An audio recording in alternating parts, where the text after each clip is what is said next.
little housekeeping, please thumbs up. Please, if you could hit subscribe if you have not already. Lord only knows what we're waiting for. And the most important thing, besides commenting down below and having an open boxing discussion that I love to be a part of, the most important thing is always to share the content around. For this channel, for other channels you watch on YouTube, share the content around to friends, family members, crazy ex-girlfriends, homeless people, or prostitutes. If you know somebody who enjoys combat sports, tell them about this show because I'm sure they'd love it. Let's jump right in. There's a lot to discuss today in the way of Saul Canelo Alvarez. Happy Cinco de Mayo, by the way, from this past weekend.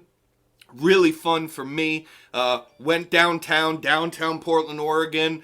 Checked out the live boxing that was going on there. Scored a little bit of an interview with one of the coaches. From shout out to Reyes Boxing Club gym. And yeah, I got to see some great pad work, see the fights up close, talk to some of the fighters. It was really fun. And it was really good energy to be around. Really, really great kids at that event, I will say. You know, a lot of 16, 17-year-olds of this day and age are kind of pieces of shit. These kids, because I believe they're involved in boxing, and then get a confidence boost, but also know what it is to lose and be humbled, know what it is to have respect for your coach, your parents, your family that helps you get around to the events. These just seemed like extremely mature young kids that I was very proud to meet and interact with down there. Anyways, some of that content is up on this channel, so definitely go and check that out. Always want to support local boxing, but today, we're going to be talking about Canelo Alvarez, okay? So he wins a unanimous decision over John Ryder, and not a stoppage, right? And what did we say on this podcast? I said for between the 7 to 12 to get a stoppage from Canelo Alvarez. It looked like it might have gone that way, and personally, I have to say, I mean, so first and foremost, he owned the fight, right? He owned the fight.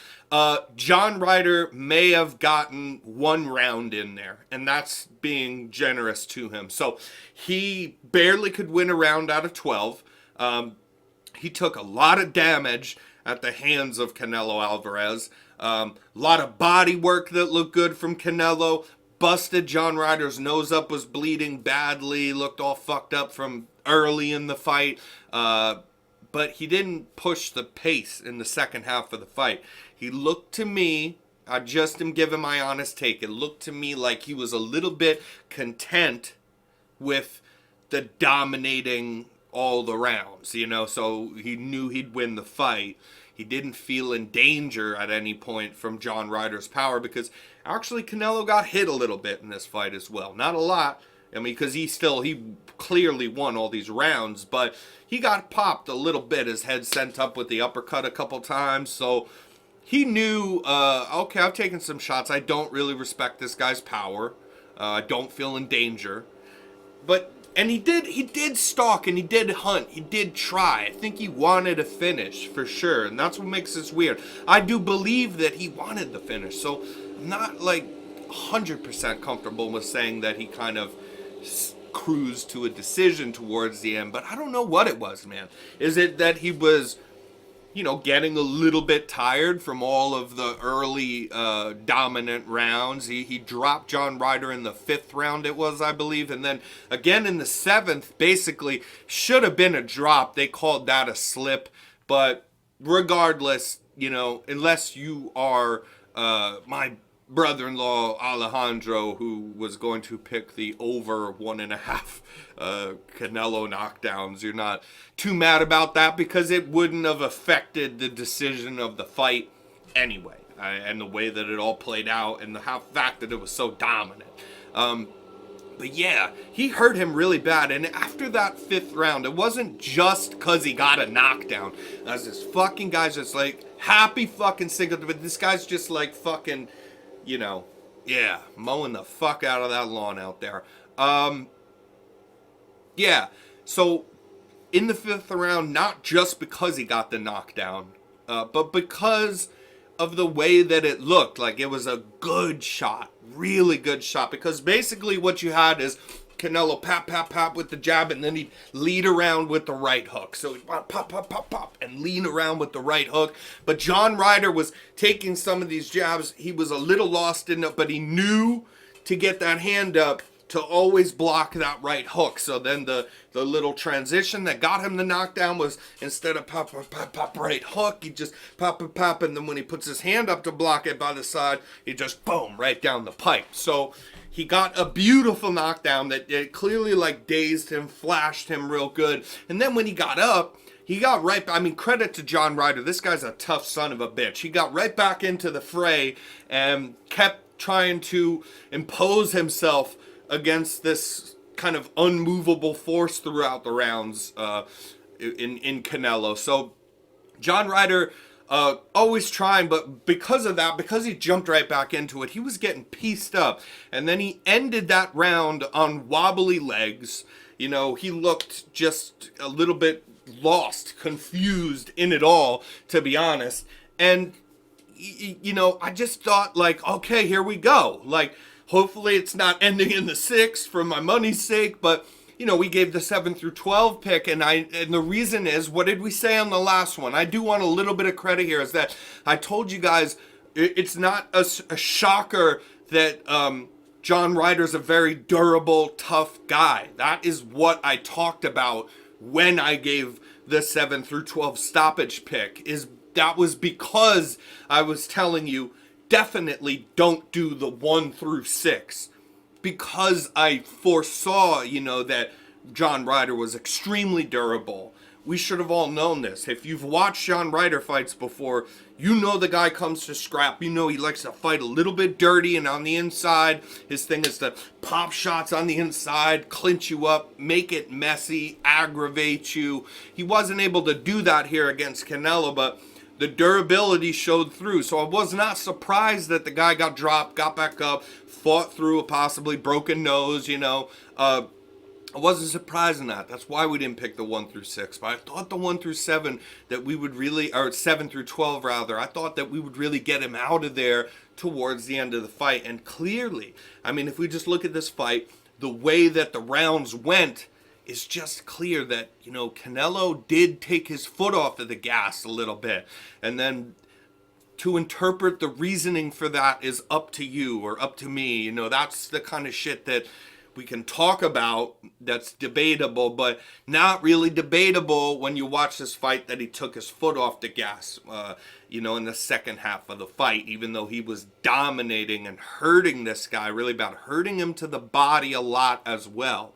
Good left hooks to the liver from Canelo in this fight. So I don't know what to make of that, man. I mean, dominant performance. So a lot of people basically, because Canelo is such a polarizing figure, basically you get Mexicans, Mexican-American fans, whoever that they like Canelo, me, myself even, who like Canelo, but you get Canelo fans, right, who are just, oh, the guy walks on water, can do no wrong. Hey, I didn't watch the same Dimitri Bivol fight as you. He didn't just win only 1 round out of 12. He's going to TKO Bivol somehow next time they fight just because I like the guy. You know, I mean, that's either you get that side or you get the complete other side, which I don't agree with either, which is like, Canelo's washed. He's completely washed up and useless. I mean, he dominated a very tough guy who came to win in John Ryder.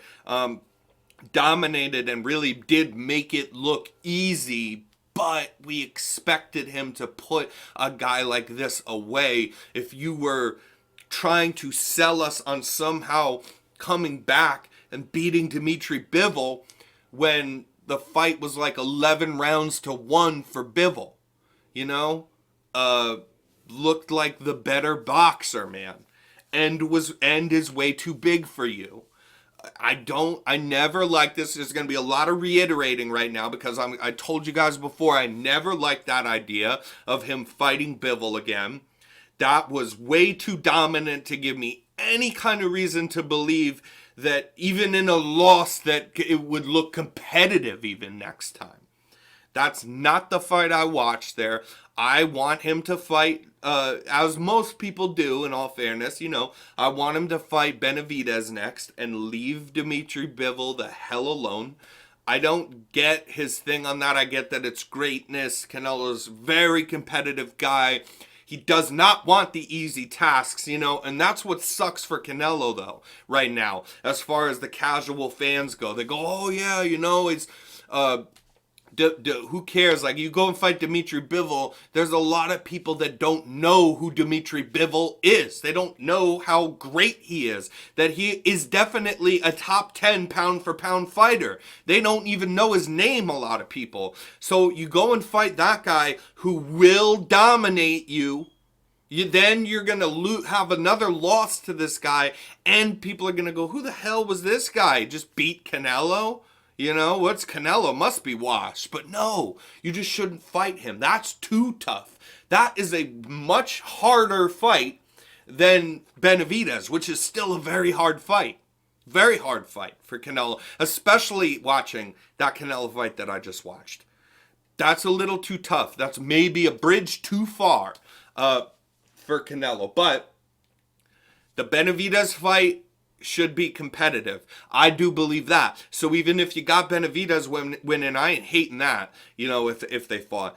I wouldn't be shocked after watching that Canelo fight if Benavidez might beat Canelo. But not shocked if Canelo can still do it. And basically, at this point, we can count on Canelo. I mean, credit again to John Ryder's toughness. That's a very durable son of a bitch right there. But all credit due to him, still should have been, if you were 2021 Canelo still, you would have put that guy away. I mean, you put away Caleb Plant, man, who is way better defense, and durable as well. We watched what Caleb Plant went through in the Benavidez fight, and Canelo was able to stop him. So we're just looking at a different kind of Canelo right now. And basically, when I say that, what I mean, and in my personal humble opinion as your host here, is that Canelo it's not like he's washed and he's just dead to he can't beat anybody. He can still maybe beat Benavidez. That's going to be really tough. But he will not beat Dimitri Bivol. It just won't happen. It is impossible. You understand what I'm saying? It is impossible. So I want him to let that go, stay at his weight class, fight David Benavidez, and I wouldn't be shocked if basically he's not going to put Benavidez away now. I believe that just wholeheartedly, but still, it could be really competitive still. And he could win it by doing Canelo things where he is winning most of the rounds. I can see that. And then you get a win, over David Benavidez, and then with the fire that he's on coming off that Caleb Plant fight, now we're talking. The younger guy who's up and coming, and Canelo looked like he's fallen off, and he still was able to do it. That's the fight you need. That's what you need to build the legacy. The Dimitri Bivol fight is fucking impossible. It's not going to happen. You can't win that fight. You can't win that fight. The guy's too big and he's too fucking good, and it ain't even worth it because a lot of people don't even know how good the guy is. They don't even understand that he's as great as he is. So that's my take on that. That's what I want. I want a Benavidez fight. I want us to put this shit behind us with Dimitri Bivol, Plus, dude, what we should want to see from Dimitri Bivol also is not chasing the Canelo fight. We know what happened. If you really know anything about boxing and you watch that fight, it showed you not that he deserved the win there. It showed you that there's no chance that Canelo can beat him. So why run that fight back if you're Dimitri Bivol? Let's try to, I would say try to get the better Beef fight, but there's a lot going on in this world right now. Unfortunately, the whole shit with Russia is affecting Bivol, who is a professional athlete who has fucking nothing to do with that, but he's got what, dual citizenship or some shit. So basically these bullshit old ass people that run the WBC, and Suleiman, who's a fucking joke. That guy's a fucking joke, man. It's just like, is this the political thing they want us to do? I don't know. Is this is what the political atmosphere looks like? Then let's say, yeah, look at us, we're good guys. Fuck you, dude. Fuck you. Do your job. We should be able to see that undisputed fight, and it's because of your stupid shit that nobody in this world gives a flying fuck about that now we can't see that great fight, you know? But, yeah, that's all for today, ladies and gentlemen. We basically just wanted to really give you my opinion on all things Canelo after we just watched this fight. But we're going to give you more episodes for the upcoming fights here. We got Devin Haney, Vasyl Lomachenko, which I'm going to do a big, in-depth breakdown on, technique breakdown, gambling picks, all that. So stay tuned for that. Be on the lookout. That fight is coming up soon as well. I hope you all had a great weekend. Be safe, and we'll see you soon.